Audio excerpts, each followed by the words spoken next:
तो आज के इस खास सेशन में, ये थोड़ा सा खास सेशन होने वाला है।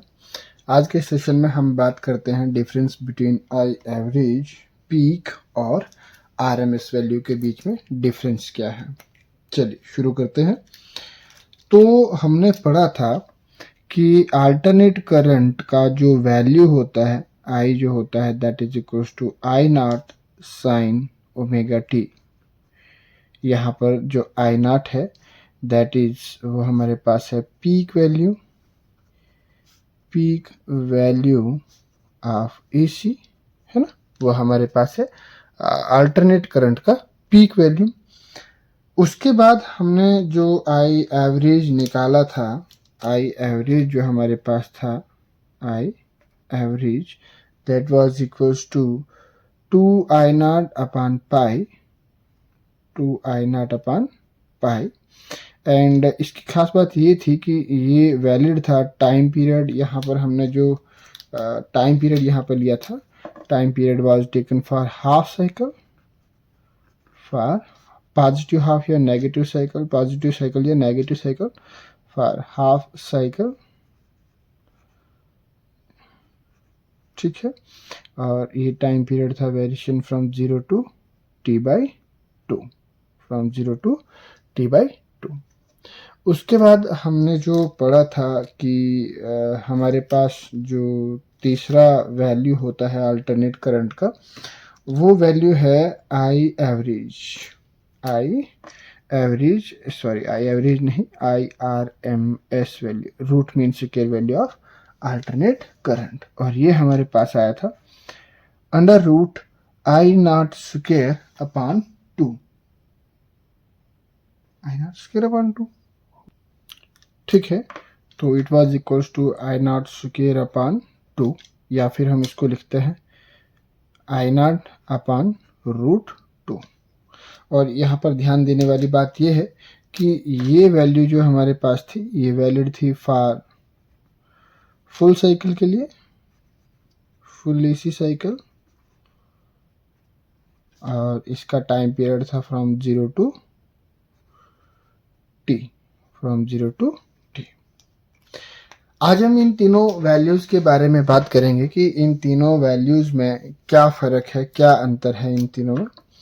देखिए, peak value of alternate current होता है कि अगर ये हमारे पास अल्टरनेट करंट चल रहा है तो यहाँ से लेके ये जो वैल्यू होगी फ्रॉम दिस मीन वैल्यू से लेके ऊपर जो मैक्सिमम डिविएशन जो होगा, that is known as peak value.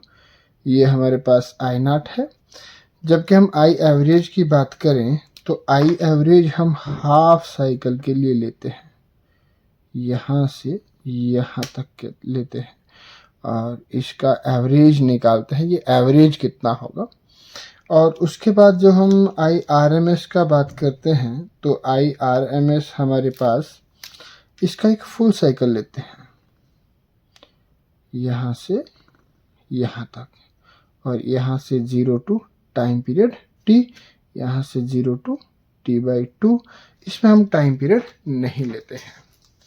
अब ध्यान देने वाली बात यह है कि अगर मैं एवरेज वैल्यू पर डिफरेंट वैल्यूज, हम बात करते हैं कि एवरेज कैसे निकाला जाता है। पहली बात तो हम बात करें, अगर एवरेज की बात करें कि मेरे पास कुछ वैल्यूज गिवन हैं x1, x2, x3 so on up to x10। तो अगर हम इसका एवरेज निकालें, x का एवरेज निकालें, तो एवरेज निकाला जाता है x1 plus x2 plus so on up to xn, that is 10 divided by 10, sum of observation over number of observation। मैं अगर यहीं पे बात करूं, इसका ये x1 वैल्यू है, ये x2 वैल्यू है, x3 वैल्यू है, x4 वैल्यू है, x5, x6, x7, x8 up to x10। कुछ 10 वैल्यूज मेरे पास कुछ इस प्रकार से आ रही हैं, इसकी ये 10 वैल्यूज आ रही हैं, ठीक है। सपोज दैट 10 वैल्यूज आ रही हैं, तो मुझे अगर इनका एवरेज निकाल के चलना होगा कि भाई एक वैल्यू मेरे पास इतनी हाइट पे है, दूसरा वैल्यू इतनी हाइट पे है, तीसरा वैल्यू इसका और ज़्यादा हाइट पे है, चौथा वैल्यू यहाँ पर है, पांचवा वैल्यू यहाँ पर है।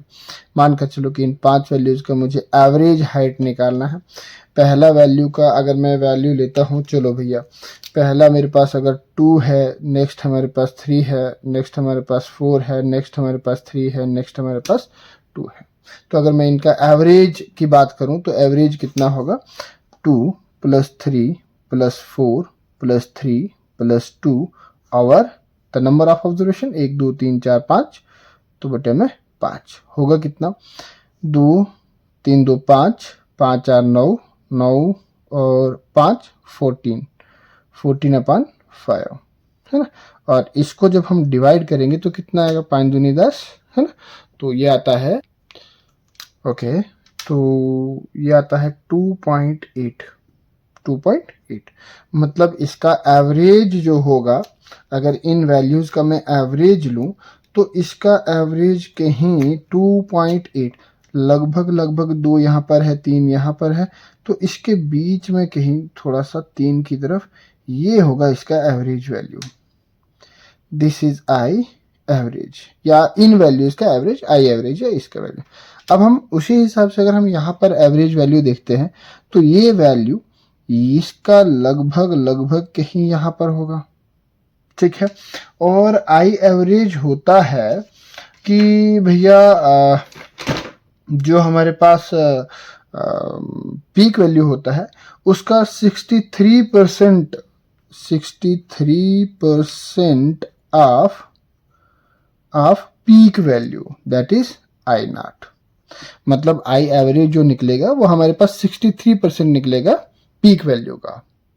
वहीं पे अगर हम बात करें कि भाई हमारे पास रूट मीन स्क्वायर वैल्यू कितना आता है, रूट मीन स्क्वायर, तो रूट मीन स्क्वायर कैसे लिया जाता है, अगर मैं इन्हीं वैल्यूज़ का एक्स आरएमएस लूँ, आरएमएस वैल्यू लूँ, तो इसका होगा x1 square plus x2 square plus so on up two plus xn square divided by 10, because number of observation हमारे पास 10 थे।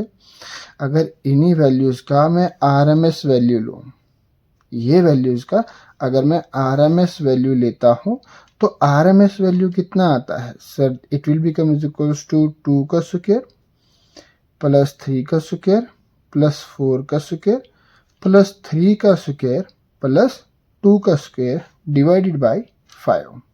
It will become equals to 2 to the 4 plus 3 3 9 plus 4 4 16 plus 3 3 9 plus 2 2 4 और 5। ये होगा 9 4 13 जमा 16 जमा 13 बटे में 5, और ये निकलेगा 6 3 9 9 3 12 2 हसल 1 2 3 और 1 4 42 बटे में 5। तो इसका जो वैल्यू आएगा, इसका जो वैल्यू आ रहा है वो ओके, तो उसका वैल्यू आ रहा है 2.89, ठीक है। कितना वैल्यू आ रहा है, 2.89 आ रहा है। It is approximation equals to 3 या 2.9, ऐसे 3 नहीं कर सकते हम, 2.9 कर सकते हैं, ठीक है। तो अब अगर हम देखें यहाँ पर ये वैल्यू जो है ये होता है 70% ऑफ आई नॉट, और स्क्वायर जब हम यहाँ पर निकालते हैं तो इसका अंडर रूट करना होगा लास्ट में हमको, ठीक है। तो ये वैल्यू कहता क्या है, ये वैल्यू कहता क्या है, देखिए आई आर एम एस और आई एवरेज में सिंपल सा इतना फ़र्क है कि जब हम आई एवरेज निकाल रहे हैं वहाँ पर हमारे पास होता क्या है, मैं ग्राफिकली आपको समझा देता हूँ। ग्राफिकली क्या कहता है कि मैं ये कोई एक अल्टरनेट करंट का वेरिएशन लेता हूँ, ठीक है। जब हम आई एवरेज ले रहे हैं, जब हम आई एवरेज लेते हैं तो खाली हाफ साइकिल की बात की जाती है ये, लेकिन अल्टरनेट करंट में हमारे पास 2 साइकिल्स होता है, एक पॉजिटिव हाफ साइकिल और एक negative half cycle. I average में चाहे हम पॉजिटिव हाफ साइकिल लें तो नेक्स्ट भी हमें क्या लेना पड़ेगा, पॉजिटिव हाफ साइकिल का वैल्यू आएगा, कुछ इस प्रकार से, ठीक है। और नेक्स्ट भी हमें पॉजिटिव हाफ साइकिल का लिया जाएगा। अब इस सारे प्रोसेस में जो नेगेटिव हाफ साइकिल है वो तो लॉस हो गया ना हमारे पास, ठीक है। नेगेटिव हाफ साइकिल क्या हो गया, लॉस हो गया। तो नेगेटिव हाफ साइकिल को लॉस नहीं कर सकते हैं, नेगेटिव हाफ साइकिल को, इसीलिए हमारे पास आई एवरेज नहीं लिया जाता है, IRMS वैल्यू लिया जाता है, रूट मीन स्क्वायर वैल्यू लिया जाता है। क्योंकि जितना इसका वैल्यू पॉजिटिव एक्सिस पर होगा उतना ही वैल्यू इसका नेगेटिव एक्सिस पर भी होगा। मतलब अगर ये पीक वैल्यू है, this is I not negative, then this will be I not positive, ये I नॉट पॉजिटिव है। और जब हम एवरेज की बात करते हैं तो हम खाली I नॉट या तो पॉजिटिव लिया जाए या तो नेगेटिव लिया जाए। अगर पॉजिटिव ले रहे हैं तो नेक्स्ट साइकिल का भी पॉजिटिव लिया जाएगा, अगर नेगेटिव ले रहे हैं तो नेक्स्ट साइकिल का भी नेगेटिव लिया जाएगा एवरेज वैल्यू में, ठीक है। हम ये बात कर रहे हैं एवरेज वैल्यू की। अब एवरेज वैल्यू में नेगेटिव हाफ साइकिल हमारे पास क्या हो जाता है, लॉस हो जाता है। लेकिन ये लॉस हम कर नहीं सकते हैं, इसीलिए हम लेते हैं रूट मीन स्क्वायर वैल्यू। अब रूट मीन स्क्वायर वैल्यू में ध्यान दो, हो क्या रहा है कि भाई इसके सभी इंडिविजुअल वैल्यूज का स्क्वायर हो रहा है।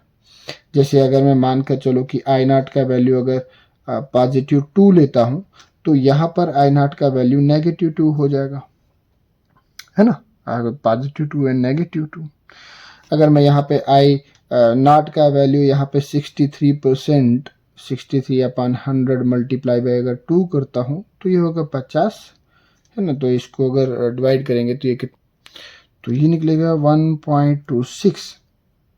तो एवरेज वैल्यू जो आएगा 2 का 1.26, लगभग अगर ये 1 टोटल वैल्यू 2 है, पीक वैल्यू 2 है, तो 1 से थोड़ा ऊपर, मतलब यहां पर एवरेज वैल्यू फॉल करेगा।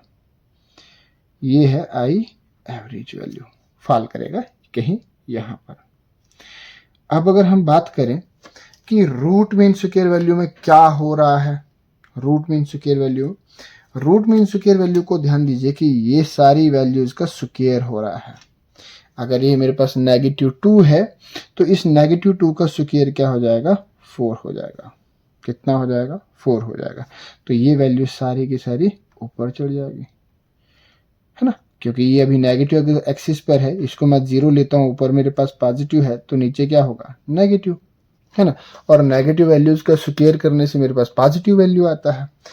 अब हमारे पास क्या किया जाएगा, एवरेज वैल्यू में यहां से यहां तक, और रूट मीन स्क्वायर वैल्यू में ये पूरा साइकिल, इसको हमने पॉजिटिव किया बाय स्क्वेयरिंग इट। अब इसका एवरेज, जब इन दोनों का एवरेज लिया जाएगा तो ये आएगा हमारे पास कुछ यहां तक। तो this is IRMS value of alternate current. अब IRMS का वैल्यू लेने का हमें फर्क क्यों पड़ा, अब ये IRMS होता है 70% ऑफ I नॉट, मतलब 70/100 ज़रबे 2, तो 50 दूने और 0 खत्म, ठीक है। तो 5 1 ज़ा 5, ये 7/5 कितना होगा, 7 divided by 5, it will be 1.4, it will be 1.4। ध्यान दो, ये वैल्यू और ये value, this is I average and this is IRMS। IRMS value ज्यादा है as compare to I average के, जो कि हमारे पास लॉस हो रहा था, है ना। तो लॉस कितना हो रहा था, इट इज अप्रोक्सीमेशन, 0.4 में से अगर 0.26 हम निकालें, 0 या 1.4 minus 1.26, it is 1.4 minus 1.26, 1.26 भाई,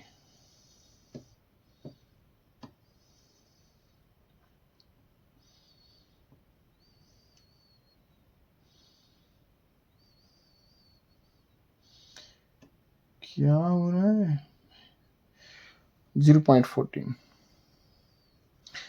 इतनी वैल्यू का हमारे पास लॉस हो रहा था, ठीक है। तो इस लॉस को हटाने के लिए हमारे पास IRMS वैल्यू की नीड पड़ी, क्योंकि IRMS वैल्यू हम लेते हैं फ्रॉम 0 to T, आधे साइकिल के लिए नहीं लेते हैं। हम जब IRMS वैल्यू निकालते हैं तो उसका स्क्वायर करके निकाला जाता है, मतलब जो नेगेटिव साइकिल होगा उसका स्क्वायर करके निकाला जाएगा। तो नेगेटिव साइकिल स्क्वायर करने पर क्या हो जाएगा, पॉजिटिव हो जाएगा। It's all about mathematics and physics, है ना, मैथमेटिक्स और फिजिक्स। अगर मैथ में हम बात करें तो मैथ्स में ऐसे रूट मीन स्क्वायर वैल्यू निकाली जाती है, और मैथ्स का यूज करके हमने यहाँ पर फिजिक्स में बात की है। अब अगर हमारे पास IRMS, तो हमारे घर में कौन सा वैल्यू आता है सर? क्या हमारे पास I0 का वैल्यू आता है, क्या हमारे पास I एवरेज वैल्यू आता है, या हमारे पास IRMS वैल्यू आता है? देखिए हमारे घर में जो आता है दैट इज I एवरेज, नहीं आता है IRMS आता है। IRMS वैल्यू हमारे पास, हमारे घर में जो हमारा स्टेबलाइजर लगा हुआ है उस पर जो एक वोल्ट मीटर लगा रहता है, वो वोल्ट मीटर कौन सी वैल्यू शो करता है? IRMS वैल्यू शो करता है। ठीक है, आई होप कि इतना ही है इसमें difference between peak value, average value and IRMS value में। आपको अच्छे से समझ आ गया होगा कि इसका क्या ज़रूरत पड़ा और एवरेज वैल्यू से हम काम क्यों नहीं चला सकते हैं।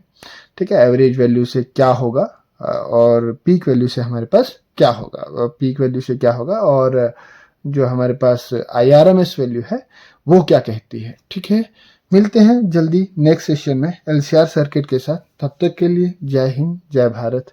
अपना ध्यान रखें, अपनों का ध्यान रखें। Bye bye.